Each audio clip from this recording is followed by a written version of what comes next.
«Аллолай Бафунай». Под таким девизом прошла очередная акция творческой группы «Програди». В рамках мероприятия в детских садах 27 и 64 ребята во время тихого часа читали сказки на остинском языке. Увлекательные истории сопровождались аутентичной игрой на арфе приглашенной солистки группы «Кона».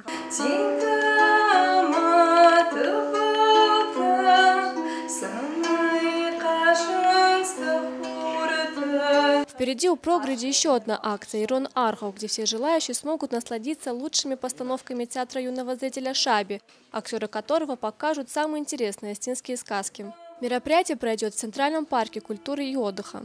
Подобными акциями ребята из «Програди» призывают с раннего возраста приобщать детей к своему родному языку и культуре. Суть данной акции заключается в том, что ребенок должен с малых лет знать свой родной язык.